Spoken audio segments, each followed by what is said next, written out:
இன்றைக்கு நாம் தியானித்த அந்த சத்தியத்தை தொடர்ச்சியாக தியானிக்க இருக்கிறோம்.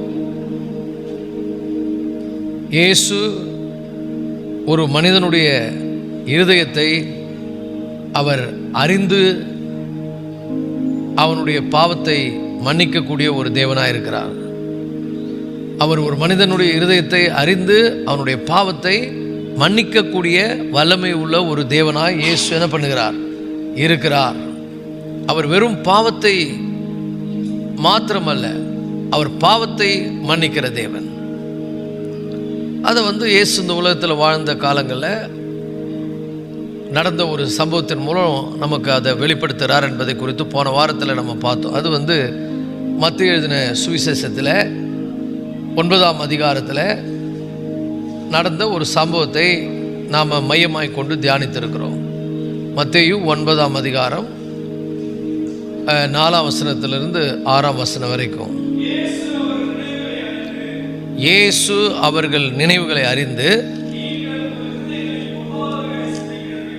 நீங்கள் உங்கள் இருதயங்களில் பொல்லாதவைகளை சிந்திக்கிறது என்ன? உன் பாவங்கள் மன்னிக்கப்பட்டது என்று சொல்லுவதோ, பாவங்களை மன்னிக்கப்பட்டது என்று சொல்லுவதோ, எழுந்து நட என்று சொல்லுவதோ எது எளிது?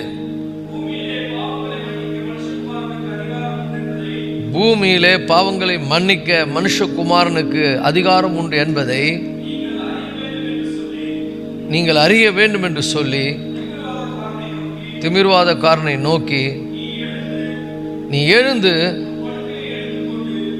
உன் படுக்கை எடுத்துக்கொண்டு உன் வீட்டுக்கு போய் என்றார். இதுதான் நடந்த சம்பவம். பின்னணி நமக்கு தெரியும். ஒரு வாழ்க்கையில் நடக்க முடியாத ஒரு திமிர்வாதக்காரன், அவனை நண்பர்கள் எல்லாம் கொண்டு வருகிறார்கள். அவங்க விசுவாசத்தை ஆண்டவர் பார்க்குறாரு. அதே நேரத்தில் அவனை பார்த்து ஆண்டவர் சொல்கிறாரு, உன் பாவங்கள் மன்னிக்கப்பட்டதுன்னு சொன்ன உடனே அங்கே இருந்த சதுசேயர்கள் எல்லாம் மனசுக்குள்ளே என்ன நினைக்கிறாங்கன்னா, பூமியில் இந்த பாவங்களை தேவன் மாத்திரம்தான் மன்னிக்க முடியும், இவர் யார் பாவங்களை மன்னிக்கிறதுக்குன்னு உள்ளுக்குள்ளே நினைக்கிறத ஆண்டவர் என்ன பண்ணுறாரு? அறிகிறார். அப்போது எப்படி பாருங்கள், அந்த திமிர்வாதக்காரனை கொண்டு வருகிறவர்களுடைய விசுவாசத்தை அவர் பார்க்குறார். அது அவங்க உள்ளத்தில் இருக்கிறத நம்ம போன வாரம் பார்த்தோம். அதே போல் அங்கே இருக்கிறவங்க தப்பான நினைவு கொள்ளுகிறதையும் பார்க்குறார்.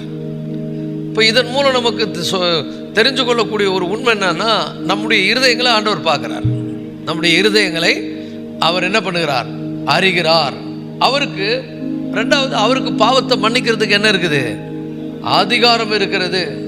அப்போ இந்த மனுஷன் பார்க்குற மாதிரி அவர் பார்க்கறதில்ல. இந்த பரிசேயர் சதுசேயர்லாம் என்ன பண்ணாங்க? இயேசுவை வெளிப்புறமாக பார்த்தாங்க. ஆனால் இயேசு அவங்க இருதயத்தை பார்க்குறார். அவங்க இருதயத்தில் என்ன இருக்கிறது என்பதை ஆண்டவர் என்ன பண்ணுறாரு? பார்க்கிறார். அப்போ அவங்க உள்ளுக்குள்ளேயே, சில பேர் அப்படி தான் உள்ளுக்குள்ளேயே வச்சுக்குவாங்க, வெளியில் சொல்ல மாட்டாங்க. அந்த உள்ளுக்குள்ளே இருக்கிற அந்த நினைவை ஆண்டவர் அறிந்து உடனே சொல்கிறாரு, உங்கள் இருதயங்களே நீங்கள் பொல்லாதவைகளை சிந்திக்கிறது என்ன? அப்போ அவங்க பொல்லாததை சிந்திக்கிறாங்கன்றத இயேசு என்ன பண்ணியிருக்கிறார்? ஏற்கனவே அறிந்திருக்கிறார். அது நம்ம போன வாரத்தில் பார்த்தோம். ஏன்னா யோவான் 2ஆம் அதிகாரம் 25ஆம் வசனத்தில் கூட அவர் மனிதனுக்கு உள்ளதை அவர் அறிந்திருக்கிறபடினால் மனுஷனை நம்பி அவர் இணங்கவில்லை அப்படி என்று, அவர் மனுஷர்களுக்குள்ளே இருக்கிறத பார்க்குற தேவன். ஸோ இயேசு கிறிஸ்து அவருக்கு முன்னால் யாருமே எதையும் என்ன பண்ண முடியாது? மறைக்கவே முடியாது. மறைக்கப்படாத மறைபொருளும் இல்லை, வெளிக்கு வராத ரகசியமும் இல்லை. அப்போது உலகத்தில் இருக்கிற ஒவ்வொருவரும் நம்ம வெளிப்புறமான தோற்றத்தை தான் பார்க்குறாங்க. ஆனால் தேவன் நம்முடைய இருதயங்களை என்ன பண்ணுறாரு? பார்க்கிறார். இந்த உலகத்தில் இருக்கிறவங்க நம்முடைய வார்த்தைகளை மட்டும்தான் பார்க்குறாங்க. சில பேர் வார்த்தை நல்லா பேசுவாங்க, ஆனால் உள்ளுக்குள்ளே வேற ஒன்று வச்சுருப்பாங்க. ஆனால் ஆண்டவர் எதை பார்க்குறாருன்னா, நம்ம சொல்கிற வார்த்தையை மட்டும் இல்லை, நம்ம உள்ள என்ன வச்சுக்கின்னு சொல்கிறோன்றதையும் பார்க்குறார். அப்போது அவர் நம்ம செய்கிற செயல்களை மட்டும் பார்க்குறவர் இல்லை, அதுக்கு பின்னால் நம்முடைய நோக்கம் எதற்காக செய்கிறோம் என்பதை என்ன பண்ணுறாரு? அவர் பார்க்கிறார். அவர் ஒவ்வொரு மனிதனுடைய இருதயத்தையும் ஆராய்ந்து அறிகிற தேவன். அவனுடைய இருதயத்துக்கு தக்கதாக அவனவனுக்கு என்ன பண்ணுறாராம்? அவர் பலன் அளிக்கிறவர். அப்போது ஆண்டவர் எப்படி நம்ம வந்து என்ன செய்கிறோன்றதையும் பார்க்குறாரு, அதுக்கு முன்னால் நம்ம ஏன் செய்கிறோம் என்பதையும் ஆண்டவர் என்ன பண்ணுறாரு, பார்க்கிறார். இன்றைக்கி நிறைய பேர் வந்து நல்ல காரியங்களை, அதை போன வாரத்தில் கூட சொன்னேன், நல்ல செயல்களை செய்வார்கள், ஆனால் தவறான நோக்கத்துக்காக செய்வார்கள். அது பாவம். நல்ல விஷயங்கள் தவறான நோக்கத்துக்காக செய்யும் பொழுது அது நிறைய காரியங்களை சொல்லியிருக்கிறோம். ஒரு உதாரணம் கூட சொன்னேன். நான் பிரசங்கம் பண்ணுற பொழுது என்ன நோக்கத்துக்காக பண்ணுறேன், பேருக்காக பண்ணுறேன்னா, பெருமைக்காக பண்ணுறேன்னா, இல்லை அர்ப்பணிப்போடு பண்ணுறேன்னா, இல்லை என்னுடைய நோக்கம் என்ன, அதை பார்க்குறாரு. யார் காணிக்கை கொடுக்கும்போது அவங்க காணிக்கை கொடுக்குறவங்க எவ்வளோ கொடுக்குறாங்கன்னு பார்க்கல, எப்படி கொடுக்குறாங்கன்றத பார்க்குறாரு. நிறைய பேர் காணிக்கை கொடுப்பாங்க, பட் ஆனால் அவங்களுடைய உள்ளுக்குள்ளே பெருமைக்காக கொடுப்பாங்க. இதையும் ஆண்டவர் பார்க்குறார். ஏன்னா அதுக்கு உதாரணம் உங்களுக்கு சொன்னேன். ஒரு முறை தேவாலயத்தில் எல்லாரும் காணிக்கை போட்டாங்க, நிறைய பேர் நிறைய போட்டாங்க. ஒரு ஏழை விதவை அவர் தனக்குள்ளே இருந்த 2 காசை போட்டால், ஆண்டவர் பாருங்க மனசை தான் பார்க்குறார், இருதயத்தை தான் பார்க்குறார். இருதயத்தை பார்த்து அவங்கள என்ன பண்ணுறாரு, ஆசீர்வதிக்கிறார்.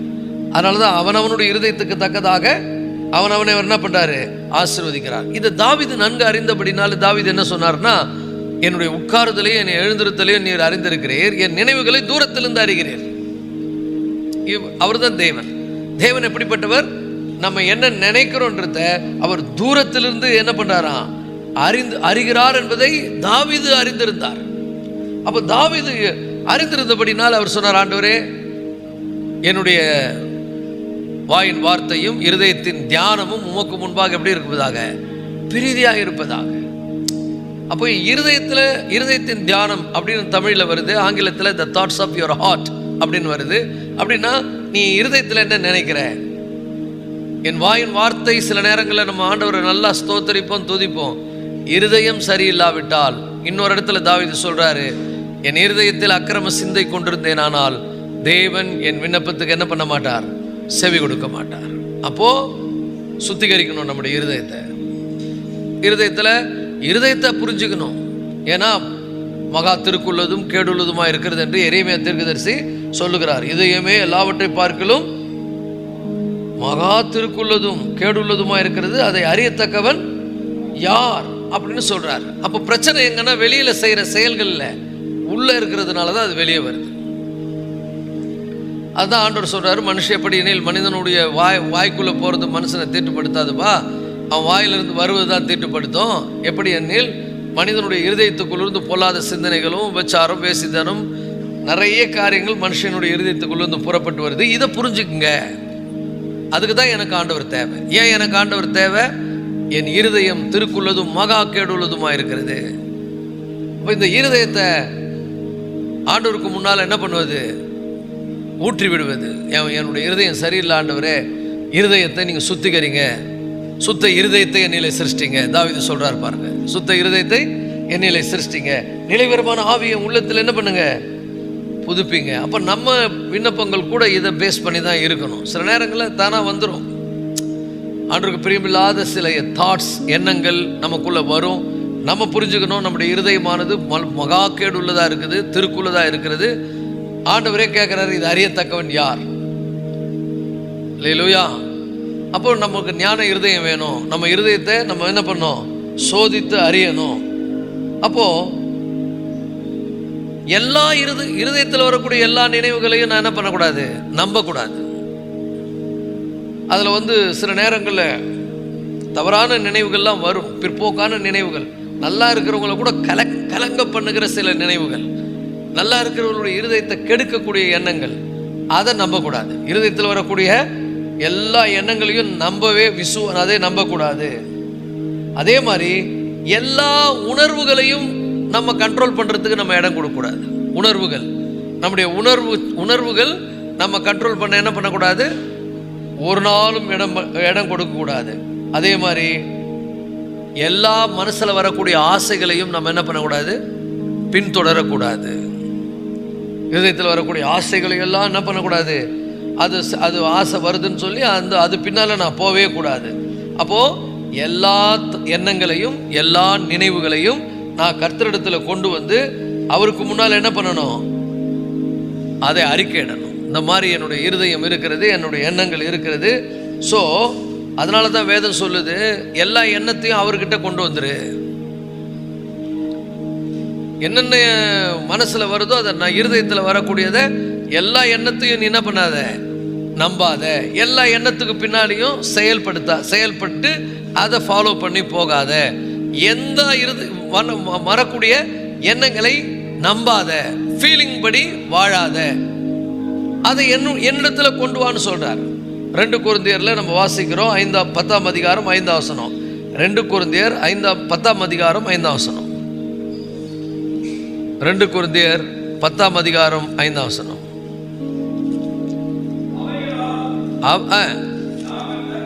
அவைகளால் நாங்கள் தர்க்கங்களையும் தேவனை அறிகிற அறிவுக்கு விரோதமாய் எழும்புகிற எல்லா மேட்டிமைகளையும் நிர்மூலமாக்கி எந்த எண்ணத்தையும் கிறிஸ்துவுக்கு கீழ்ப்படிய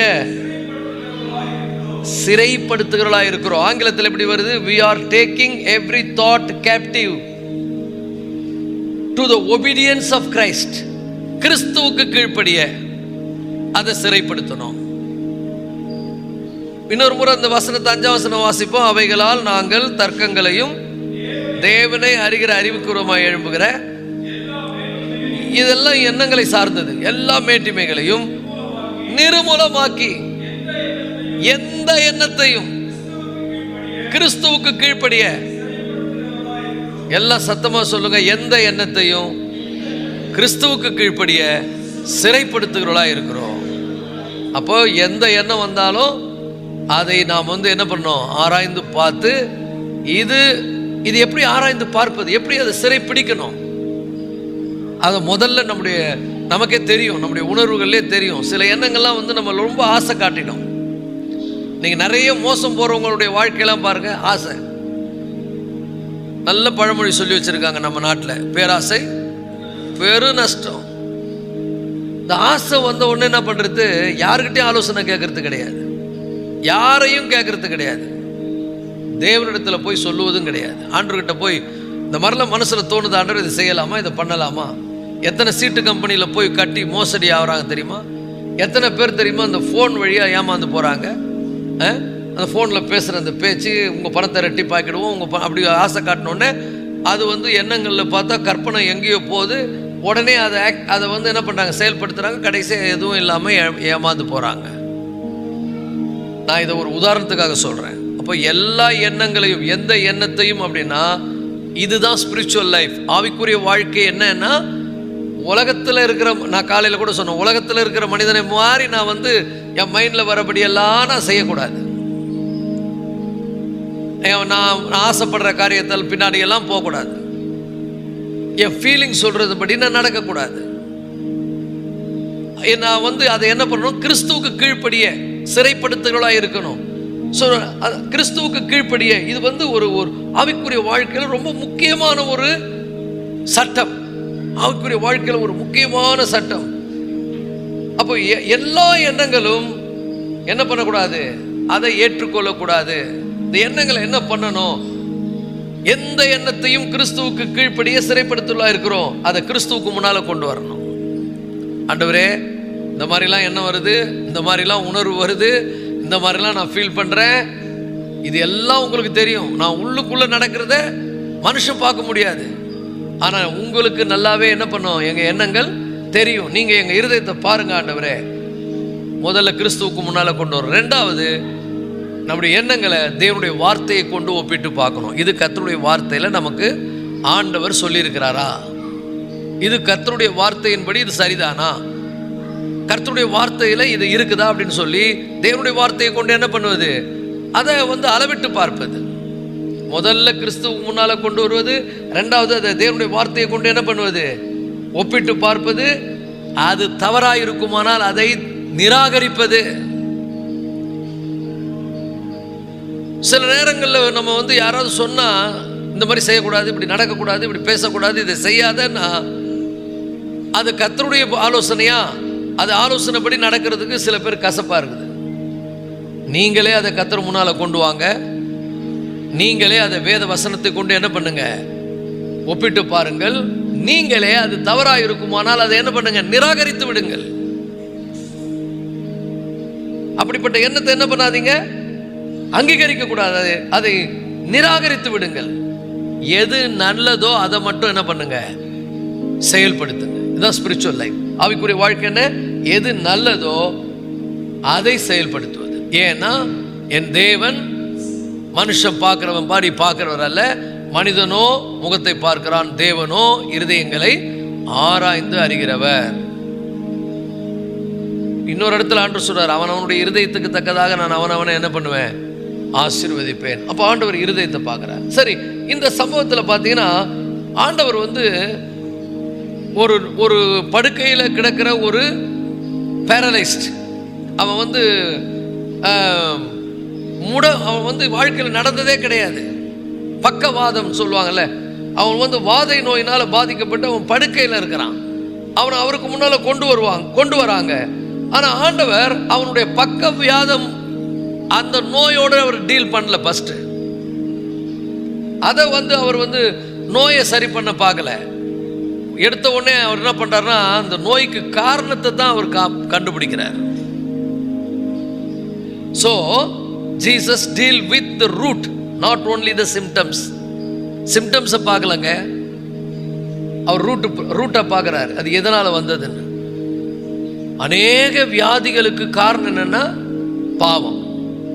பாவம் தான் வியாதியை கொண்டு வருது. இது பைபிளில் நிறைய இடத்துல நம்ம பார்க்குறோம். ஆனால் எல்லா வியாதிகளுக்கும் பாவம் காரணம் இல்லை, அதையும் புரிஞ்சுக்கணும். எல்லா வியாதிக்கும் பாவம் தான், அதனால தான் வியாதி வந்ததுன்னு சொல்ல முடியாது. ஆனால் அநேக வியாதிகள் பாவத்தினுடைய அந்த விளைவுகளால் ஏற்படுகிறது என்பதை ஆண்டவர் இங்கே காண்பிக்கிறார். இந்த மனுஷன் நல்லா இருந்தார், திடீர்னு பார்த்தா அவருக்கு கை கால் வரல, படுத்த படுக்கை ஆயிட்டாரு. என்ன ஆச்சுன்னு தெரியல, ஏதோ சம்பவம் நடந்திருக்குது, யாருக்கு தெரியும்? ஆனால் ஆண்டவருக்கு மட்டும்தான் தெரியும் இந்த காரியம் எதனால் வந்ததுன்னு. இவன் மேலே அன்பு வச்சு இவனை தூக்கிட்டு வந்தவங்க விசுவாசம் உள்ளவர்களாய் தூக்கிட்டு வந்தாங்க அப்படின்றதையும் ஆண்டவர் பார்க்குறார். இந்த மனுஷனும் எவ்வளோ நாள் வியாதியில் இருந்தான்னு தெரியாது, உள்ளுக்குள்ள நம்ம ஏதோ தவறு நடந்திருக்குதுன்றத உணர்கிறான், பாவத்தை உணர்கிறான். இது நமக்கு வெளிப்படையாக காட்டப்படலைனாலும் அங்கே ஆண்டவர் டீல் பண்ணுற விதத்தை வச்சு நம்ம சொல்ல முடியுது. ஏன்னா ஆண்டவர் என்ன சொல்கிறாரு, உன் நோயை நான் குணமாக்குறேன், நீ எடுத்த உடனே நீ எழுந்து உன் படுக்கை எடுத்துக்கொண்டு நடன்னு சொல்லலை. எடுத்த உடனே ஆண்டவர் என்ன பண்ணாருன்னா, இந்த நோய்க்கான காரணத்தை ஆண்டவர் என்ன பண்ணாரு, அழிக்கிறார். என்ன சொல்றாரு, நீ என்ன பண்ணு மகனே, உன் பாவங்கள் உனக்கு மன்னிக்கப்பட்டது. அல்லேலூயா. இந்த நோயினால அவன் முழுமையா முடமாயிருக்கிறான், கை காலை தூக்க முடியல, அவனால் எழுந்து உட்கார முடியல, படுத்த படுக்கையா இருக்கிறான். ஆனா ஆண்டவர் என்ன பண்றாரு, உன் நோயை நான் குணமாக்குறேன்னு சொல்லலை. எங்க டீல் பண்றாருன்னு சொன்னா, அவன் பாவத்தை அவர் என்ன பண்றாரு, அதனுடைய ஆழத்தை, அதனுடைய வேரை அழிக்கிறார் ஆண்டவர். எடுத்த உடனே சொன்னேன், உன் மகனே திடன்கொள். ஏன் திடன்கொள் என்றாரு, உள்ள உணர்றான். இன்னைக்கு கூட சொல்றேன், நீங்க யாராவது ஏதோ ஒரு பிரச்சனையில வியாதியில இருப்பீங்கன்னா, நீங்க உள்ளத்துல உணர்ந்தீங்கன்னா தேவன் அதற்கு பதில், அதுதான் பதில். உணர்கிறவர்களுக்கு பதிலை அவர் தருகிறவர். உணர்கிறான், உடனே ஆண்டு சொல்றார் திடன்கொள். அவன் ஃபீல் பண்ணிட்டான், அதனால ஆண்டு சொல்றார், மகனே திடன்கொள், திடன்கொள், உன் பாவங்கள். 2ஆம் வசனம் மத்தேயு 9:2 வாசிங்க. அவனை கொண்டு வந்தார்கள். கொண்டு வரவர்களுடைய விசுவாசத்தை பார்க்கிறார். பார்த்து திமிர்வாதக்காரனையும் பார்க்கிறார். அவனும் உள்ள ஃபீல் பண்றான், நம்ம ஏதோ பண்ணிட்டு நம்ம தப்பு பண்ணியிருக்கிறோம் விரோதமா, எனக்கு இதெல்லாம் தேவை. சில நேரங்களில் நல்லா இருக்கும்போது எதுவும் உணர மாட்டோம், கண்ணை மூடித்தனமா வாழ்வோம். ஏதாவது ஒரு இன்சிடென்ட் நடக்கும்போது தான் நான் என்ன பாவம் பண்ணனோ தெரியலையே, எனக்கு இப்படி ஆயிடுச்சுன்னு ஃபீல் பண்ணுவோம். இந்த மனுஷன் உண்மையாவே ஃபீல் பண்ணிட்டான். ஆண்டவர் அவனை பார்த்து சொல்றாரு, விசுவாசத்தோடு கொண்டு வருகிற அவனை சார்ந்த அவனுடைய நண்பர்களையும் பார்க்கிறாரு, அவன் உள்ளுக்குள்ள ஃபீல் பண்றதையும் பார்க்கிறாரு. அவனை பார்த்து உடனே சொல்றாரு, மகனே திடன்கொள், உன் பாவங்கள் உனக்கு மன்னிக்கப்பட்டது. அல்லேலூயா. அப்ப நல்லா புரிந்து கொள்ளுங்கள், வெளிப்புறமா அவனுக்கு இருக்கிற நோயை டீல் பண்றதுக்கு முன்னால அவன் உள்ளுக்குள்ள இருக்கக்கூடிய அவனுடைய வியாதி என்ன பண்றாரு? அவன் உள்ளுக்குள்ள இருக்கக்கூடிய அவன் பாவத்தை, உள்ள இருக்கக்கூடிய அவன் பாவத்தை என்ன பண்றாரு? ஆண்டவர் சரிப்படுத்தி பாவத்தை மன்னிக்கிறார். அல்லேலூயா. அவன் பாவத்தை அவர் சொல்றாரு, பாவத்தை என்ன பண்றாரு? மகனே திடன்கொள், உன் பாவங்கள் உனக்கு மன்னிக்கப்பட்டது. அல்லேலூயா. இப்போ இதை இப்படி சொன்ன உடனே அங்க இருக்கிறவங்க என்ன நினைக்கிறாங்க? 3ஆம் வசனத்தில் வாசிக்கிறோம்.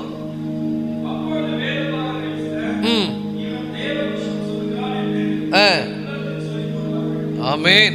அவங்க உள்ளுக்குள்ள சொல்லிக் கொண்டாங்க. சொல்லிக் கொண்ட உடனே ஆண்டவர் சொல்றாரு, நீங்கள் உங்கள் இருதயங்களில் பொல்லாதவைகளை சிந்திக்கிறது என்ன? எடுத்த உடனே சொல்றாரு, உங்கள் இருதயங்களில் பொல்லாதவைகளை சிந்திக்கிறது என்ன அப்படின்னு சொல்லிட்டு அவன் என்ன பண்றாரு? மகனே உன் படுக்கை எடுத்துக்கொண்டு நடன்னு சொல்றாரு. பாவம் மன்னிக்கப்பட்ட உடனே அவன் படுக்கை எடுத்துக்கொண்டு நடன்னு சொன்ன உடனே அவன் படுக்கை எடுத்துக்கொண்டு நடக்கிறான். இப்போ இதன் மூலம் ஆண்டவர் நமக்கு என்ன காண்பிக்கிறார்? அவருக்கு பாவத்தை மன்னிக்கிற தேவன் மாத்திரம் இல்ல, அதனால் வரக்கூடிய விளைவுகளையும் அவர் குணமாக்குகிற ஒரு தேவன். Jesus has authority over both the sin and the consequence. அவர் பாவத்து மேலேயும் அதிகாரம் இருக்குது. அதனுடைய பலனா வந்திருக்கிற பாவத்தினால் வந்த விளைவுகளையும் அவர் சரிப்படுத்துகிற ஒரு தேவன். அல்லேலூயா. ஆனா உலகத்துக்கு போனீங்கன்னா அவங்க வெறும் மேலோட்டமான சிகிச்சை தான் கொடுப்பாங்க, மேலோட்டமா ட்ரீட் பண்ணுவாங்க. அவங்க உள்ள இருக்கிற ப்ராப்ளம் அவங்களுக்கு தெரியாது. நீங்க ஒரு மருத்துவர் இடத்துல போறீங்கன்னு வச்சுங்க, அவர் உங்களுக்கு மருந்து தான் கொடுப்பார். மருந்து கொடுத்து உங்க உடம்புல இருக்கக்கூடிய வியாதியை அதுக்கு மட்டும்தான் அவர் ட்ரீட்மெண்ட் பண்ணுவார். அதே மாதிரி சில பேருக்கு மனப்பிரச்சனை, அவங்க மனசுல ஏதோ குழப்பம் இருக்குது. அவங்க என்ன பண்ணுவாங்கன்னு சொன்னா இந்த சைக்காட்ரிக் கிட்ட போவாங்க. அவர் என்ன பண்ணுவாரு? உங்களுடைய எண்ணங்களுக்கு தான் உதவி செய்வார். நீங்க இப்படி அதுக்கான சிகிச்சை அவர் தருவார். உங்க மனநலம் மனசு சரி பண்றதுக்கு அவர் முயற்சி பண்ணுவார். அப்போது நிறைய இடத்துல அது சரியாகிறது இல்லை. ஆனா ஒரு மனசை சரிப்படுத்துறதுக்கு இந்த உலகத்துல மருத்துவம் இருக்குது. ஒரு சரீரத்தில் இருக்கக்கூடிய வியாதியை சுகப்படுத்துவதற்கும் அதுக்கான சிகிச்சை முறைகளும் இங்க இருக்குது. ஆனா உலகத்துல யாராலும் பாவத்தை மன்னிக்க முடியாது, யாராலும் மன்னிக்க முடியாது. பாவத்தை மன்னிக்கிறவர் யாருன்னா ஆண்டவராகிய இயேசு கிறிஸ்து மாத்திரமே. அல்லேலூயா, அல்லேலூயா. அப்போ இங்க ஆண்டவர் இப்ப என்ன பண்றாரு? இவர் பாவத்தை மன்னிக்கிறார். மன்னிக்கிறது மாத்திரம் இல்ல, எனக்கு பாவத்தையும் மன்னிக்க முடியும், அதனுடைய தாக்கத்திலிருந்து அவர் மனுஷன் என்ன பண்ண முடியும்? விடுவிக்க முடியும். அல்லேலூயா.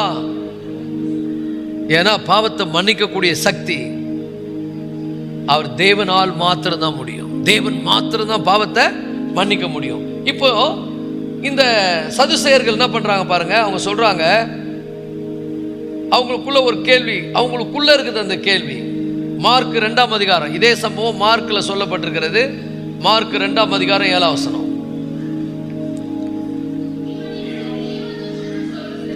இவன் தேவ தூஷணம் சொல்லுகிறது என்ன? தேவன் ஒருவரே அன்றி பாவங்களை மன்னிக்கத்தக்கவர் யார் என்று தங்கள் இருதயத்தில் சிந்தித்துக் கொண்டிருந்தார்கள். நல்லா புரிந்து கொள்ளுங்கள். இப்போ இந்த சதுசேயர்கள் ஒரு காரியத்தை தெளிவா புரிந்திருக்கிறாங்க. அவங்களுடைய புரிதல்ல தவறில்லை, கரெக்ட் தான். பாவத்தை மன்னிக்கிறவர் தேவன் தான். அவங்க கரெக்டா தான் புரிஞ்சிருக்காங்க. அவங்களுக்கு சத்தியம் தெரியும். ஏன்னா அவங்க எல்லாம் பைபிள் படிக்கிற ஆளு. சோ அவங்க சொல்றாங்க, பாவங்களை மன்னிக்க பூமியில பாவங்களை மன்னிக்க இவர் யார்? தேவன் மாத்திரமே. அந்த 2ஆம் வசனத்தை படிங்க. மார்க் 2:7. இவன் இப்படி தேவதூஷணம் சொல்லுகிறது என்ன? நல்லா புரிஞ்சுங்க, தேவன் மாத்திரம் தான் பாவத்தை மன்னிக்க முடியும்ன்றது ட்ரூத், சத்தியம். இதுல எந்த டவுட்டும் கிடையாது. அது அவங்களுக்கு தெரியும். அப்போ அவங்க பாவத்தை மன்னிக்கிறது தேவன் மாற்றன்றதுல அவங்களுக்கு புரிதல் இருக்குது. ஆனா அந்த தேவன் தான் இவருன்றது அவங்களுக்கு புரியல. அதனால தான் குழப்பமே. இன்னைக்கு நிறைய பேருக்கு இயேசுவை அவர் மனிதனாய் இந்த உலகத்துக்கு வந்ததுனால அவருடைய மனுஷீகம் மாத்திரம் தான் அவங்களுக்கு தெரியும். இன்னைக்கும் நிறைய பேர் அப்படிதான் இருக்கிறாங்க. இன்றைக்கும் அநேகருக்கு இயேசு ஒரு மனிதன், அவர் மனுஷனா வந்தார், மனுஷனா வந்தார் கூட இல்லை, மனுஷன், ஒரு மனுஷனை வந்து இவங்க கடவுள் ஆக்கிட்டாங்கன்னு நினைக்கிறாங்க. ஆனா வேதம் சொல்லுது, தேவன் மாம்சத்தில் வெளிப்பட்டார். தேவன் மாம்சத்தில் வெளிப்பட்டார். பாவிகளை ரட்சிக்க கிறிஸ்து இயேசு உலகத்தில் வந்தார். அப்போ பவுல் இன்னும் அழகா எழுதுறாரு. என்ன சொல்றாரு? அன்றியும் தேவத்துவத்தின் ரகசியம் மகா மேன்மை உள்ளது, தேவன் மாம்சத்தில் வெளிப்பட்டார். வானத்தையும் பூமியும் படைத்த தேவன் நம்மை பாவத்திலிருந்து மீட்கும்படியாய், என்னை பாவத்திலிருந்து மீட்கும்படியாய் மனுஷனா வந்திருக்கிறாரு. இவங்களுக்கு சத்தியம் தெரியும், தேவன் ஒருவர் தான் பாவத்தை மன்னிக்க முடியும்னு. அந்த தேவன் தான் இப்ப இங்க வந்திருக்கிறாருன்னு அவங்களுக்கு தெரியல. அதனால அவங்க உள்ளத்துக்குள்ள என்ன நினைக்கிறாங்க? அப்படி நினைக்கிறாங்க. இப்போ ஆண்டவர் அதை வெளிப்படுத்துறாரு. எதை வெளிப்படுத்துறாரு? நான் தான் அவருன்றதை எப்படி வெளிப்படுத்துறாரு? இப்போ முதல்ல சொல்லிட்டாரு, உன் பாவங்கள் உனக்கு, மகனே திடன்கொள், உன் பாவம் உனக்கு மன்னிக்கப்பட்டது அப்படின்னு சொல்லிட்டாரு. இப்போ இவங்க உள்ளத்துல என்ன நினைக்கிறாங்க? ஒரு தேவ தூஷணம் பேசுகிறாரு. இவர் யார் பாவத்தை மன்னிக்கிறதுக்கு? இவர் யாருன்னு தெரியல. தேவன் ஒருவர் மாத்திரம்தான் பாவத்தை மன்னிக்க முடியும். இப்போ அவர் தான் நான் என்பதை எப்படி வெளிப்படுத்துறாரு? அவனை பார்த்து சொல்றாரு, எது எளிதுன்னு கேட்கிறாரு. பாவங்கள் உனக்கு மன்னிக்கப்பட்டது என்று சொல்லுவதோ, எழுந்து உன் படுக்கையை எடுத்துக்கொண்டு நட என்று சொல்லுவதோ எது எளிது? மனுஷிகத்துல பார்த்தா நீ எழுந்து உன் படுக்கையை எடுத்துக்கொண்டு போன்னு சொன்னா ஆஹா ஓஹோன்னு எல்லாம் ஆச்சரியப்படுவாங்க. ஏன்னா அது வெளிப்புறமா நடக்குது. ஆனா இயேசு உள்ளுக்குள்ள டீல் பண்றாரு, பாவத்தை மன்னிக்கிறாரு. இந்த பாவம் மன்னிப்பு என்பது வெளிப்புறமா தெரியாது, ஆனா உள்ள நடக்கிற ஒரு அற்புதம். ஒரு ஆமென் சொல்லுங்க. அப்போ இயேசு வந்து முதல்ல எங்க டீல் பண்றாரு? உள்ளுக்குள்ள டீல் பண்றாரு. நான் இன்னைக்கு சொல்றேன் பாருங்க, இங்க தேவாலயத்திலிருந்து நான் சொல்றேன் பாருங்க, உங்க உள்ளத்துல இருக்கிற எல்லா பிரச்சனையும் அவரால் மாற்ற முடியும். ஏன்னா மனுஷன் மாதிரி அவர் பார்க்கிறவர் அல்ல. உன் மனசுல நீ சுமந்து கொண்டு வருகிற எல்லா வேதனைகள், பாரங்கள், அல்லது அது பாவமா இருக்கலாம், அது ஒரு விதமான குழப்பமா இருக்கலாம், ஒரு விதமான உங்களை பலவீனப்படுத்துகிற எண்ணங்களா இருக்கலாம், தேவன் அதை பார்க்கிறார். அதற்கான பரிகாரம் அவரே. அப்போ அவர் வந்து நல்லா புரிந்து கொள்ளுங்கள், வெளிப்புறமா உன் படுக்கை எடுத்துக்கொண்டு நடன்னு சொன்னா எல்லாருக்கும் தெரியும். ஆனா உள்ள ஹீல் பண்ணிட்டார் ஆண்டவர், உள்ள டீல் பண்றார். இது யாருக்கும் தெரியாது. இன்னைக்கு கூட சொல்றேன், இன்னைக்கு ஆண்டவர் உங்க உள்ளுக்குள்ள ஒரு பெரிய மாற்றத்தை ஏற்படுத்தி உங்களை ஆசீர்வாதத்தை அனுப்பும் போது வெளிப்புறமா தெரியாது, ஆனால் அது வெளியில தெரிந்து கொஞ்சம் லேட்டா ஆகும். இன்னைக்கு உங்க உள்ளத்துல ஒரு பெரிய சமாதானம் வந்து விட்டது என்று சொன்னால், அதனால வேதம் சொல்லுது, நீங்கள் ஒன்றுக்கும் கவலைப்படாமல் எல்லாவற்றையும் குறித்து உங்கள் விண்ணப்பங்களை, உங்களுடைய குறைவுகளை ஸ்தோத்திரத்தோடு கூடிய ஜெபத்தினாலும் வேண்டுதலினாலும் தேவனுக்கு தெரியப்படுத்துங்கள். அப்பொழுது எல்லா புத்திக்கும் மேலான தேவ சமாதானம் உங்கள் சிந்தைகளையும் உங்கள் இருதயங்களையும் கிறிஸ்து இயேசுவுக்குள்ளாய் காத்துக்கொள்ளும். உள்ள ஒரு சமாதானம் வந்துச்சுன்னா நீ தைரியமா போ, பதில் பின்னாடியே வரப்போகுது உனக்கு.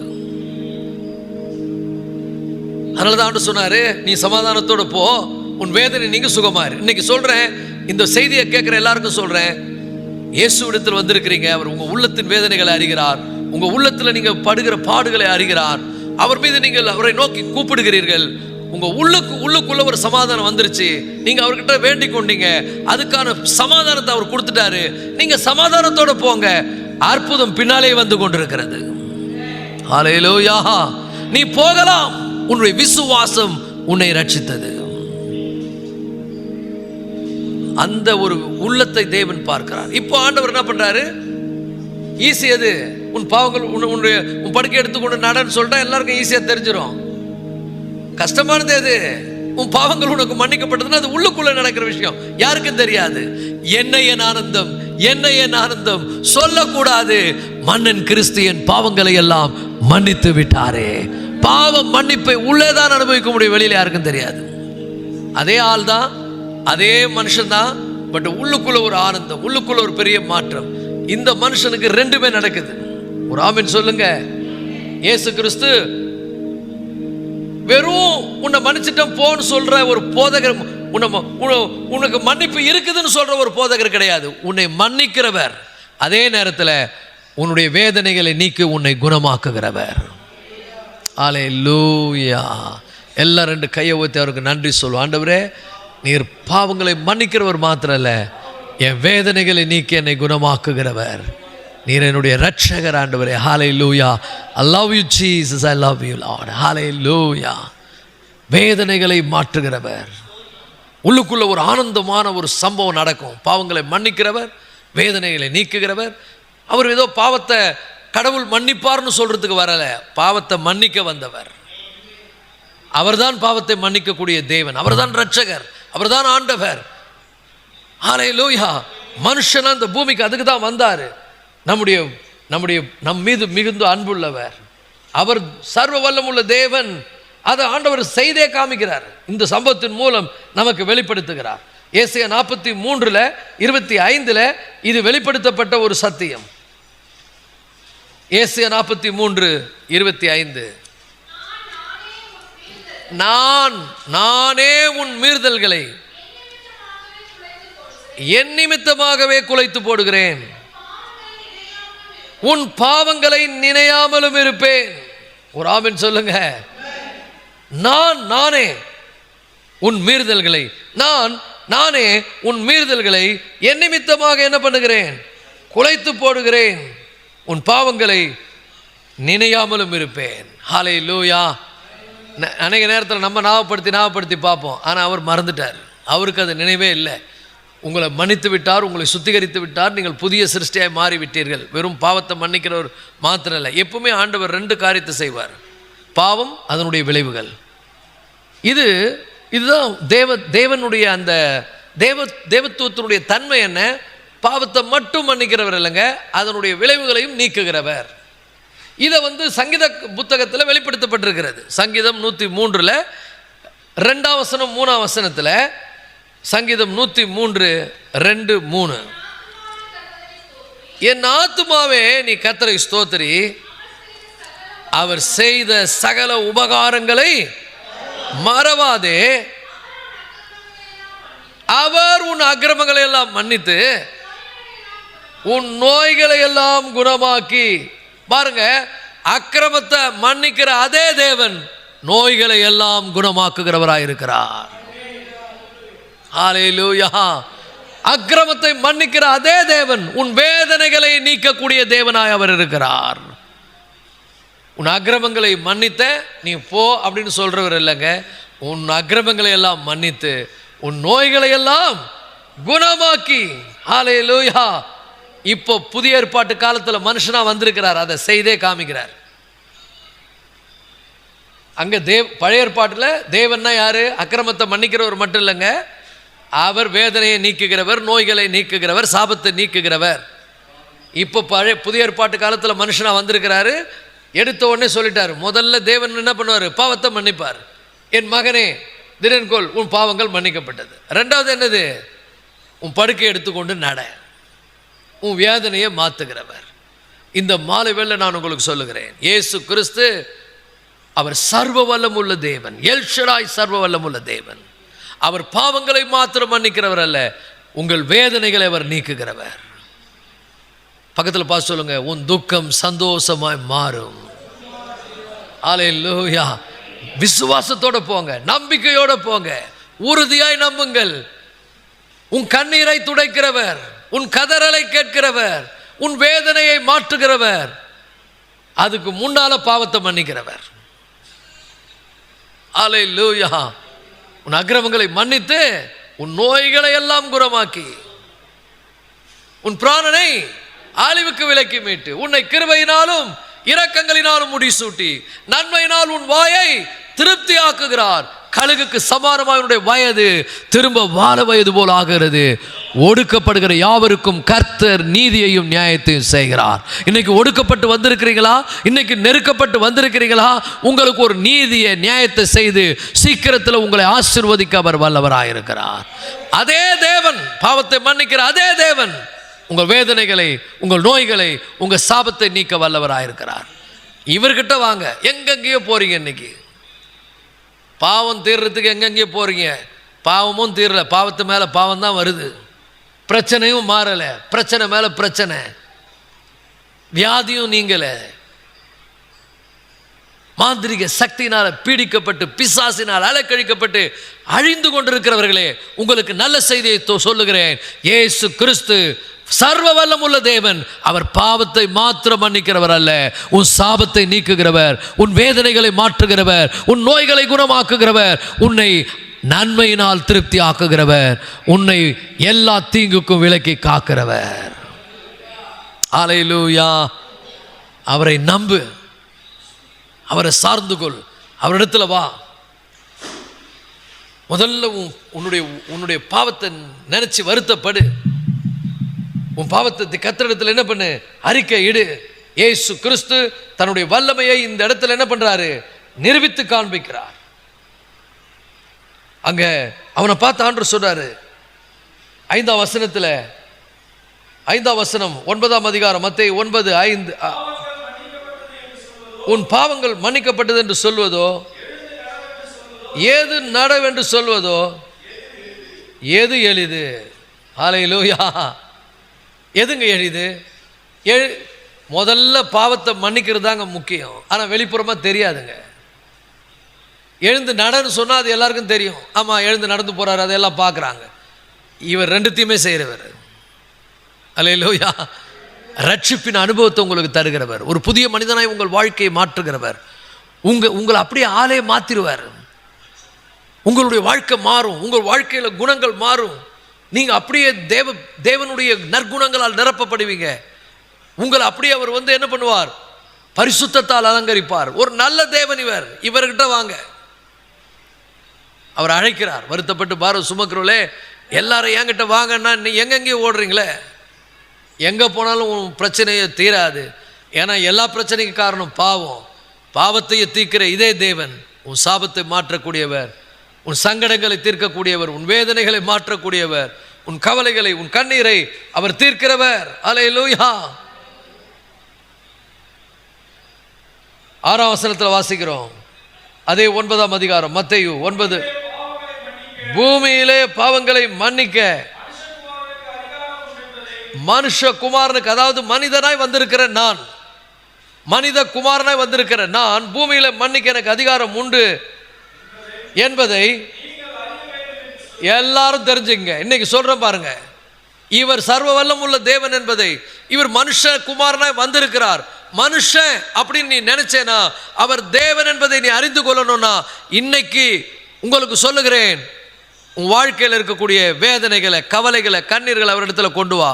யாராலும் மாற்ற முடியாத பிரச்சனையை என் இயேசு மாற்றுகிறவர், உனக்கு அற்புதத்தை செய்கிறவர். வெளிப்படையா அதை காண்பிப்பார், உனக்கு வெளிப்படையா உனக்கு நிரூபிச்சு காமிப்பார், ப்ரூவ் பண்ணுவார். இயேசு அவர் சர்வ வல்லம் உள்ள தேவன். அவரே உன்னை உருவாக்கினவர், உன் மேல அன்புள்ளவர், உன்னுடைய பாவங்களுக்காக சிலுவையில் மரித்தவர், அடக்கம் பண்ணப்பட்டவர், 3ஆம் நாள் மரணத்தை ஜெயித்து உயிர் தெழுந்தவர் என்பதை உன் வாழ்க்கையில் இன்னைக்கு நிரூபிக்கும்படியாக அவர் இந்த உலகத்துக்கு வந்திருக்கிறார். இன்னைக்கு பாருங்க, எல்லா பிரச்சனைகளையும் அவர் மாற்றுகிறதை அவர் ப்ரூவ் பண்ணுகிற தேவன். ஹல்லேலூயா. அப்படி சொல்லிட்டு சொல்றாரு, நீ எழுந்து உன் படுக்கையை எடுத்துக்கொண்டு நடன்னு சொல்றாரு. ஹல்லேலூயா. அது ஆண்டவர் சொன்ன உடனே நடக்குது பாருங்க. அவன் உடனே ஆண்டவர் சொன்ன மாதிரி என்ன பண்றான், படுக்கை எடுத்துக்கொண்டு நடக்கிறான். இன்னைக்கு சொல்றோம் பாருங்க, உன் பிரச்சனையெல்லாம் மாறிடும், நீ சந்தோஷமாயிடுவ. ப்ரூவ் பண்ணுவார் ஆண்டவர். ஏன்னா அவர் நிரூபித்து காண்பிக்கிறவர். அநேக தெளிவான திருஷ்டாந்தங்களாலே தம்மை உயிரோடு இருக்கிறவர்களாக அவர் காண்பித்தார். இன்னைக்கும் அவர் அதை உங்களுக்கு என்ன பண்ணுவார், செய்ய அவர் வல்லவராய் இருக்கிறார். அல்லேலூயா. அவர் செய்கிற அற்புதங்கள் அவர் தேவன் என்பதற்கு ஆதாரம். இன்னைக்கு உன் வாழ்க்கையில் யாராலும் உன்னுடைய வாழ்க்கையில் தீர்க்க முடியாத பிரச்சனைகளை இயேசு செய்ய முடியும். அது எதை காமிக்க தெரியுமா, நான் தான் சர்வ வல்லமுள்ள தேவன், நான் தேவன் என்பதற்கு ஒரு ஆதாரத்தை அவர் உங்களுக்கு உங்கள் வாழ்க்கையில் காண்பிப்பார். ஒரு ஆமென் சொல்லுவோமா? அல்லேலூயா. இப்போ எல்லாரும் ஆச்சரியப்படுறாங்க. அங்கே இருக்கிறவங்க எல்லாம் பார்த்து என்ன பண்ணுறாங்க, எல்லோரும் ஆச்சரியப்படுகிறார்கள். 7ஆம் வசனம் 8ஆம் வசனத்தை வாசிங்க. உடனே அவன் எழுந்து தன் வீட்டுக்கு போனான். ஜனங்கள் அவனை கண்டு ஆச்சரியப்பட்டு மனுஷருக்கு இப்படிப்பட்ட அதிகாரங்களை கொடுத்தவராகிய தேவனை மையப்படுத்தினார்கள். எப்படின்னா, இயேசு மனுஷனா வந்திருக்கிறாரு, உங்களுக்காக எனக்காக மனுஷிகத்தை தரித்து வந்திருக்கிறாரு. அவங்களுக்கு ஒரே புரியலை, இவர் தான் தேவன் புரியலை. ஆனால் பாருங்க, அவங்க சொல்ற ஒரு காரியம் இன்னைக்கு நமக்கு அது சாத்தியமாகுது. ஏன்னா இயேசு கிறிஸ்துவின் மூலமாக நமக்கு ஆண்டவர் என்ன சொல்லியிருக்கிறாரு? அற்புதங்களை செய்யக்கூடிய அதிகாரத்தை கொடுத்திருக்கிறார். இது எதுக்குன்னா, நம்ம ஆராதிக்கிற தேவன் சர்வவல்லமுள்ள என்பதை இந்த உலகத்துக்கு காண்பிப்பதற்காக. ஒரு ஆமென் சொல்லுங்க. அல்லேலூயா. அப்ப இயேசு செய்த இந்த அற்புதத்தை அவங்க பார்த்து ஆச்சரியப்பட்டு எல்லா அங்க இருக்கக்கூடிய மதவாதிகளும் என்ன பண்றாங்க? அப்படியே பூமியில இப்படிப்பட்ட ஒரு பாவத்தை மன்னிக்கக்கூடிய எல்லாரும் ஆச்சரியப்படுறாங்க. அல்லேலூயா. இதுவரைக்கும் நடக்காது, அவன் வாழ்க்கையில் நடந்ததே கிடையாது. இயேசு அப்படி சொன்ன உடனே அவன் தன் படுக்கை எடுத்துக்கொண்டு எழுந்து என்ன பண்றான்? அவன் நடந்து போகிறான். அல்லேலூயா. அப்போ ஆண்டவருக்கு ரெண்டு காரியத்தையும் செய்ய முடியும். வெளிப்புறமான அற்புதத்தையும் அவர் செய்வார், உள்ளுக்குள்ள பெரிய மாற்றத்தையும் உங்கள் வாழ்க்கையில் விசபிள் அண்ட் இன்விசிபிள் பிளெஸ்ஸிங்ஸ், ரெண்டு ஆசீர்வாதங்கள், வெளிப்படையான ஆசீர்வாதங்களை தருவார். அதுக்கு முன்னால் நீ உள்ளத்துக்குள்ளே பெரிய ஆனந்தம் உனக்கு வந்துடும். உள்ளத்துக்குள்ள ஒரு பெரிய மாற்றத்தை அவர் என்ன பண்ணுவார்? கொண்டு வந்து விடுவார். அல்லேலூயா. இதை ஏன் செய்கிறார்னா, அவர் தன்னை இந்த ஜனங்கள் அறிந்து கொள்ளணும், தம்மை சுற்றிலும் இருக்கிறவர்கள் அறிந்து கொள்ளணும் என்பதற்காகவே இந்த அற்புதத்தை ஆண்டவர் என்ன பண்றாரு? செய்கிறார். அல்லேலூயா. பெரிய அற்புதத்திலே பெரிய அற்புதம் என்னன்னு சொன்னா, வியாதிகள் நீங்குவது இல்லைங்க, பாவம் நீங்குவது. அதுதான் ஆண்டவர் ரெண்டுமே செய்கிறாரு. முதல்ல பாவத்தை டீல் பண்றாரு, பாவத்தை நீக்குகிறார். இரண்டாவது என்ன பண்றாரு? வியாதியை அவர் நீக்குகிறார். அல்லேலூயா. அப்போ வியாதி நீங்கிறதோ பிரச்சனை நீங்கிறதோ பெரிய மிரக்கல் இல்லை. ஒரு மனிதனுடைய பாவம் நீங்குகிறதா மிக மிக பெரிய அற்புதம், பெரிய அற்புதம். அல்லேலூயா. அதை இயேசு என்ன பண்றாரு? செய்கிறார். இது நிறைய இடத்துல ஆண்டவர் இதுதான் செய்தார். நிறைய இடத்துல தமிழத்தில் வந்த எல்லாரையும் பார்த்து ஆண்டவர் சொன்ன முதல் வார்த்தை என்ன? இதே மாதிரி ஒருத்தர் 38 வருஷமா அவன் படுக்கையில் கிடக்கிறான். அவனை யாரும் பார்த்ததும் கிடையாது, அவனை போய் எதுவும் பண்ணது கிடையாது, அவன் ஒரு மிரக்கலும் பெறல. ஒரு நாள் ஆண்டவர் அவனை சந்திக்கிறார். அவன் புலம்புறான், என்னை கொண்டு போய் விடுறதுக்கு யாரும் இல்லை. ஆண்டவர் சொன்னார், நீ குணமாக விரும்புகிறாயான்னு சொல்லிட்டு அவனை சுகமாக்கிட்டார். அவன் ஜாலி ஆகிட்டான், சுகமாகி அவன் போயிட்டான். போகும்போது அவன் என்ன நினச்சிருப்பான்? அவ்வளோதான், உலகத்தில் போய் ஜாலியாக இருக்குன்னு நினச்சிருப்பான். ஜாலியாக இரு, ஒன்றும் தப்பு இல்லை. ஆனால் ஆண்டவர் அவனை மறுபடியும் சந்தித்து ஒரே ஒரு வார்த்தை சொன்னார், போ, இனி பாவம் செய்யாது, அதிக கேடானது ஒன்றும் உனக்கு வராதபடி நீ போ, இனி பாவம் செய்யாது. அப்ப நல்லா நம்ம புரிந்து கொள்ளணும், ஆண்டவர் முதலாவது ஒரு மனிதனுடைய உள்ளான நிலையை மாற்றுகிறவர், மறுரூபமாக்குகிறவர். அவர் கண்டிப்பா அவர் நமக்கு வெளிப்படையான அற்புதங்களை செய்ய முடியும். அதுக்கு முன்னால உள்ளத்தை மறுரூபமாக்குகிறவர், உள்ளத்தில் பெரிய மாற்றத்தை அவர் ஏற்படுத்துகிறவர். யோவான் எழுதின சுவிசேஷத்தை நம்ம இப்போ வாசிப்போம். 5ஆம் அதிகாரம் 24ஆம் வசனம். என் வசனத்தை கேட்டு என்னை அனுப்பினவரை விசுவாசிக்கிறவனுக்கு நித்திய ஜீவன் உண்டு. அவன் ஆக்கினை தீர்ப்புக்கு உட்படாமல் மரணத்தை விட்டு நீங்கி. ஆமென், அல்லேலூயா. இங்க பாருங்க, ஆண்டவர் சொல்றாரு, என்னை என்னுடைய வசனத்தை கேட்டு என்ன பண்ணோம்? வசனத்தை கேட்கணும். ரொம்ப பெரிய ஆசீர்வாதம். என் வசனத்தை கேட்டு என்னை அனுப்பினவரை விசுவாசிக்கிறவனுக்கு நித்திய ஜீவன் உண்டு. அப்ப நல்லா புரிஞ்சுங்க, வெளிப்படையான ஆசீர்வாதங்களை பார்த்து அதை பெருசா நினைக்காதீங்க. வெளிப்படையான ஆசீர்வாதங்கள் எல்லாம் ரெண்டாவது. ஆனா நமக்கு ஆண்டவர் கொடுக்கிறது என்ன தெரியுமா? எது ரொம்ப விலையேறப்பட்டது, எது ரொம்ப விலை மதிக்க முடியாதது. Not a physical blessing but a spiritual blessing. ஒரு வெளிப்படையான ஒரு பெரிய ஆசீர்வாதம் கிடையாது, வெளிப்படையான நன்மைகள் கிடையாது, உள்ளான ஆசீர்வாதங்கள். என் வார்த்தைகளை கேட்டு என்னை அனுப்பினவரை விசுவாசிக்கிறவனுக்கு நித்திய ஜீவன் உண்டு, அவன் ஆக்கினை தீர்ப்புக்கு உட்படாமல் மரணத்தை, எவ்வளவு பெரிய ஆசீர்வாதம் பாருங்க, மரணத்தை விட்டு நீங்கி நித்திய ஜீவனுக்கு உட்பட்டிருக்கிறான். ஹல்லேலூயா. அப்ப நல்லா புரிஞ்சுங்க, வெளிப்படையான ஆசீர்வாதங்கள், வெளிப்படையான அற்புதங்கள் தேவையா? தேவைதான். அது ஒன்றும் தப்பு இல்லை. ஆண்டவர் ஒரு வியாதியிலேருந்து நம்மளை குணமாக்குகிறார், அல்லது ஒரு பிரச்சனையிலேருந்து நம்மை நீக்குகிறார், ஒரு போராட்டத்திலேருந்து நம்ம விடுதலை பெறுறோம். இன்னைக்கு இதுக்கு தான் முக்கியத்துவம் கொடுக்குறோம். இது முக்கியம்தான், தேவையில்லை அப்படின்னு சொல்ல முடியாது, தேவைதான். ஆனால் இதை விட முக்கியமானது என்னன்னா ரட்சிப்பு.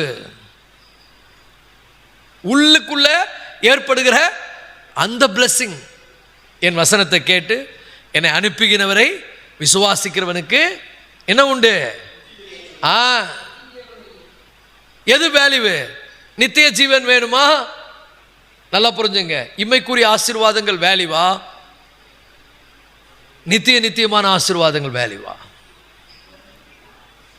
நம்ம எதை கொண்டாடுறோம்? வெளிப்புறமாக ஒரு அற்புதம் செய்துட்டார்னா சாட்சி சொல்கிறோம், நான் வந்து வேலை இல்லாமல் இருந்தேன், எனக்கு வேலை கிடச்சிது, வியாதி இருந்தது, வியாதி நீக்கினார், என் வாழ்க்கையில் இதை பண்ணார் அதை பண்ணாருன்னு. என்னைக்காவது ஒரு நாளைக்கு நான் வந்து அவருடைய வார்த்தையை கேட்டேன், என் உள்ளத்தை ஆண்டவர் உணர்த்தினார், என்னுடைய குணங்கள் எல்லாம் மாறிடுச்சு, என் பேச்சு மாறிடுச்சு, எனக்குள்ள ரட்சிப்பின் சந்தோஷம் வந்துருச்சு, என் பாவம் மன்னிக்கப்பட்டது அப்படிங்கிறத நம்ம பெருசாக பேசுறது இல்லை. நல்லா புரிஞ்சுங்க, அற்புதங்கள், வியாதி நீங்குவது நல்லது தான், ஆண்டவர் நம்முடைய தேவைகளை சந்திப்பது ரொம்ப சந்தோஷமான ஒரு விஷயம்தான். ஏதோ ஒரு கட்டிலிருந்து, ஒரு சாபத்திலிருந்து கர்த்தர் நம்மளை விடுதலையாக்குகிறார், நல்லது தான். ஆனால் அதை விட மேலானது, அவர் என் அக்கிரமங்களை மன்னித்து, என் பாவங்களை மன்னித்து என்னை என்ன பண்ணுகிறார்? உள்ளுக்குள்ள சுகமாக்குறார் பாருங்க, அதுதாங்க பெரிய மிராக்கல். அதனால தான் ஆண்டவர் என்ன சொன்னார், அவனை பார்த்து முதல்ல இன்னர் பிளெஸிங் கொடுக்குறாரு, உன் பாவங்கள் உனக்கு மன்னிக்கப்பட்டது. உடனே அவங்க நினைக்கிறாங்க பூமியில் தேவன் மட்டும்தான பாவத்தை மன்னிக்க முடியும், இவர் தான் தேவன் அவங்களுக்கு தெரியல. அப்போ வெளிப்படையான அற்புதம் பண்ணுறாரு, நீ எழுந்து உன் படுக்கை எடுத்துக்கொண்டு நடன உடனே எல்லாம் ஆச்சரியப்படுறாங்க. ஆனால் அவன் எங்கே ஆச்சரியப்பட்டிருப்பான்னு நினைக்கிறீங்க? தான் சுகமானது இல்லைங்க, தனக்குள்ள அந்த மன்னிப்பின் நிச்சயம் வந்ததை குறித்து சந்தோஷப்பட்டிருப்பான். அதனால தான் தாவீது சொல்கிறான், ரட்சிப்பின் சந்தோஷத்தை எனக்கு திரும்ப தாங்க. நான் இழந்ததெல்லாம் நீங்கள் தருவீங்க, அது ரெண்டாவது விஷயம், பட் அது இம்பார்ட்டன்ட் கிடையாது. எது? ரட்சிப்பின் சந்தோஷம். ஹல்லேலூயா. ஸோ எதுக்கு முக்கியத்துவம் கொடுக்குறோம்? வெளிப்படையான ஆண்டவர் அற்புதம் பண்ணணும்னு நினைக்கிறோம். இங்கே வந்து ஆண்டவர் ரெண்டுத்தையும் காமிக்கிறாரு, நான் வெளிப்படையாக செய்கிறதுக்கு முன்னால் உள்ள மாற்றத்தை ஏற்படுத்துவேன். அவனே ஆச்சரியப்பட்டிருப்பான், என்னடா நம்ம நோயில் வந்திருக்கிறோம், படுத்த படுக்கையாக வந்திருக்கிறோம், நம்மளை ஏதோ தொட்டுக்கிட்டு சுகமாக்கி எழுந்து போன்னு சொல்லுவார்னு பார்த்தா, மகனே திடன்கொள், உன் பாவங்கள் மன்னிக்கப்பட்டதுன்னு உடனே அவன் ஆனந்தப்பட்டிருப்பான் உள்ளுக்குள்ள. ஏன்னா அவனை அழுத்தி, அவனை அடிமைதனத்துக்குள்ளே வைத்து, அவனை சாபத்துக்குள்ளே வைத்திருந்த இந்த பாவம், இந்த பாவத்தை மன்னிக்கிற வல்லமை இயேசு கிறிஸ்துவுக்கு மாத்திரமே இருக்கிறது. இவர் வெறும் பாவத்தை மாத்திரம் மன்னிக்கிறவர் அல்ல, அதன் விளைவாக வருகிற எல்லா சாபங்களையும் நீக்குகிற சர்வ வல்லமுள்ள தேவன். ஹல்லேலூயா. அப்போ இயேசு கிறிஸ்துவுக்கு பாவத்தை தான் டீல் பண்ணுகிறவர் அப்படி கிடையாது, சாபத்தையும் நீக்குகிறவர். ஹல்லேலூயா. ஆனால் எதுக்கு நம்ம முக்கியத்துவம் கொடுக்கணும்? உள்ளான மாற்றம், பாவம் மன்னிக்கப்படுவது, உள்ளுக்குள்ள ஆண்டவரை என்னை மாற்றும், என்னை மறுவமாக்கும், என்னை சுத்திகரியும். அதுக்கப்புறம் பார்த்தீங்கன்னா ஆசீர்வாதங்கள் உங்கள் பின்னால் தானாக வந்துடும். முதல்ல உள்ளுக்குள்ள ஒரு பெரிய மாற்றம், பிறகு வெளிப்படையான ஆசீர்வாதங்கள். நான் சொல்கிறேன் பாருங்கள், நீங்கள் உள்ள மாற மாற வெளியே தேவன் உங்கள் ஆக்கினைகளை அகற்றுவார். நீங்கள் இன்றைக்கி உள்ளுக்குள்ளே அந்த சமாதானம் வரணும்னு சொன்னால் உங்களை ஆண்டவருக்கு ஒப்பு கொடுத்து ஜெபம் பண்ணுங்க. அந்த வசனத்தை நான் மீண்டும் உங்களுக்கு நினைப்பூட்டுகிறேன். நீங்கள் ஒன்றுக்கும் கவலைப்படாமல் எல்லாவற்றையும் குறித்து உங்கள் விண்ணப்பங்களை ஸ்தோத்திரத்தோடு கூடிய ஜெபத்தினாலும் வேண்டுதலினாலும் தேவனுக்கு தெரியப்படுத்துங்கள். அப்பொழுது எல்லா புத்திக்கும் மேலான, முதல்ல உள்ள வரும் மேலான தேவ சமாதானம் உங்கள் இருதயங்களையும் உங்கள் சிந்தைகளையும் கிறிஸ்து இயேசுவுக்குள்ளாய் காத்துக்கொள்ளும். பிறகு அற்புதங்கள் உங்களை பின்தொடரும். ஹல்லேலூயா. எல்லாரும் எழுந்திருந்து கர்த்தரை ஸ்தோத்திரிக்க போகிறோம். இந்த நல்ல மாலை பொழுதில் இந்த நல்வார்த்தைகளை நம்ம கேட்டிருக்கிறோம். அந்த காட்சி, அந்த அந்த அந்த திமிர்வாதக்காரனுக்கு ஆண்டவர் என்ன செய்தாரோ அதை இன்னைக்கு நமக்கும் அவர் செய்ய வல்லவராக இருக்கிறார். நம்முடைய வாழ்க்கையில் அவர் செய்ய வல்லவராக இருக்கிறார். இன்னைக்கு ஆண்டவரை நோக்கி பார்ப்போம். ஆண்டவரே, என்னை மறுரூபமாக்கும் ஆண்டவரே. ஹல்லேலூயா. எல்லா ஆண்டவர்கிட்ட கேளுங்க, என் உள்ளான நிலையை நீர் அறிந்திருக்கிறீர் ஆண்டவரே. நான் வெளிப்புறமான காரியங்கள் மீது கவனம் வைக்கிறேன். வெளிப்புறமான ஒரு அற்புதத்துக்காக நான் ஆண்டவரே பெருசாக நினைக்கிறேன். ஆனால் என் பிரச்சனையே உள்ளதாக இருக்கு ஆண்டவரே. எல்லாவற்றை பார்க்கலும் இருதயமே திருக்குள்ளதும் மகா கேடுள்ளதுமாக இருக்கிறது. எப்படி என்றால், மனிதனுடைய இருதயத்துக்குள்ளது பொல்லாத சிந்தனைகளும், விபச்சாரம், வேசித்தனம், அசுத்தம், காமவிகாரம் இவைகள் புறப்பட்டு வரும். ஆமாம் ஆண்டவரே, சுத்த இருதயத்தை எனக்கு தாங்க ஆண்டவரே. என்னை சுத்திகரியும் ஆண்டவரே. என் ஆசீர்வாதத்தை ஆண்டவரே தடை பண்ணுற எல்லா பாவ சாபங்களையும் என்னை விட்டு எடுத்து போடுங்க ஆண்டவரே. ஆண்டவரை பார்த்து கேளுங்க, ஆண்டவரே, என் வீட்டில் ஆசீர்வாதம் தங்காதபடிக்கு என்னென்ன பாவங்கள் எங்கள் வாழ்க்கையில் இடையூறாக இருக்குதோ எல்லா பாவங்களையும் சுத்திகரியும் ஆண்டவரே. பூமியில் பாவத்தை மன்னிக்கிற தேவன் நீர் மாத்திரம் தான் ஆண்டவரே. நீர் பாவத்தை மன்னிக்கிறவர் மாத்திரம் இல்லை, அதன் விளைவுகளையும் மாற்றி தருகிறவர். ஹல்லேலூயா. இந்த ஆண்டவர், இந்த மாலை வேளை நாங்கள் செபிக்கிறோங்க தாவே. அப்பா, இங்கே வந்திருக்கிற ஒவ்வொரு பிள்ளைகளையும் எங்களை எல்லாரையும் ஒப்பு கொடுக்குறோங்க தாவே. அவைக்குரிய வாழ்க்கையில் மருவம் அடையத்தக்கதாக, ஒரு பெரிய மாற்றம் எங்களுக்குள்ளே வரத்தக்கதாக, அக்கிரமங்களை மன்னிப்பேன் என்று சொன்ன கர்த்தர், நோய்களை குணமாக்குவேன் என்று சொன்ன கர்த்தர், கிருபையினாலும் இரக்கங்களால் எங்களை முடிசூட்டுவேன் என்று சொன்ன கர்த்தர், நன்மையினால் எங்கள் வாயை திருப்தி ஆக்குவேன் என்று சொன்ன கர்த்தர், கழுகுக்கு சமானமாக என்னுடைய வயதை திரும்ப வாழ வயது போல ஆக்குவேன் என்று சொன்ன கர்த்தர், ஒடுக்கப்படுகிற யாவருக்கும் கர்த்தர் நீதியை நியாயத்தை செய்வேன் என்று எழுதப்பட்ட வார்த்தை நிறைவேறும்படி மனசளவில் பாதிக்கப்பட்டு வந்திருக்கிற பிள்ளைகளுடைய மன பாரங்களை எல்லாம் மாற்றுங்க ஆண்டவரே. அவருடைய மன வேதனைகளை மாற்றுங்க ஆண்டவரே. ஆண்டவரை எதை நினைச்சு கலங்கி கொண்டிருக்கிறார்களோ, எதை நினைச்சு ஆண்டவரே குழப்பம் அடைந்து கொண்டிருக்கிறார்களோ, எதை நினைத்து ஆண்டவரே அவர்கள் உள்ளுக்குள்ளே ஆண்டவரே கர்த்தாவே பாரத்தோடு இருக்கிறார்களோ, மனுஷன் பார்க்கிற மாதிரி நீங்க பார்க்காதவர், இருதயத்தை பார்க்கிற தேவன். உங்களுடைய பிள்ளைகளுடைய எல்லா பாரங்களும் மாறட்டும் ஆண்டவரே. உங்க பிள்ளைகளுடைய இருதயத்துக்குள்ள எல்லா புத்திக்கும் மேலான தேவ சமாதானம் வந்து இறங்குவதாக. அவர்களுடைய சிந்தனைகளையும் அவர்களுடைய இருதயங்களையும் கிறிஸ்து இயேசுவுக்குள்ளாய் காத்துக்கொள்வதாக. இங்கிருந்து நாங்கள் போகும்போது தின நம்பிக்கையோடு ஆண்டவரே உங்க மேல நம்பிக்கை வைத்து விசுவாசம் வைத்து, ஆமா ஆண்டவரே உங்க பிள்ளையா வாழும்படி நாங்கள் போறோம். மற்ற எல்லா காரியங்களையும் நீங்க பார்த்துக்கொள்வீங்க, நீங்க நடத்துவீங்க. உங்களுடைய கரத்தலங்களை தாழ்த்தி அர்ப்பணித்து செபிக்கிறோம். இந்த நிகழ்ச்சியை பார்க்குற ஒவ்வொரு பிள்ளைகளுக்கும் அப்படிப்பட்ட மாற்றம், மனமாற்றம் உண்டாகட்டும். வாழ்க்கையின் பிரச்சனைகள் நீங்கட்டும். பாவத்தை மன்னிக்கிற வல்லமை மாத்திரம் உங்ககிட்ட இல்லை, எங்கள் சாபத்தை நீக்குகிறவர் அப்பா. வேதனைகளை மாற்றுகிறவர், துக்கங்களை மாற்றுகிறவர், துயரங்களை மாற்றுகிறவர். ஆமாண்டவருடைய பிள்ளைகளுக்கு அற்புதம் செய்து அவர்களை சாட்சியாய் நீர் ஏற்படுத்துங்க. உமக்கு சாட்சிகளை அவர்கள் நிற்கட்டும். நீர் தேவன் என்பதை அவர்கள் அறியட்டும். நீர்தான் உண்மையுள்ள தேவன் என்பதை அவரை அறிந்து கொள்ளட்டும். இயேசு ரட்சகர் மூலம் வேண்டிக் கொள்ளுகிறோம்.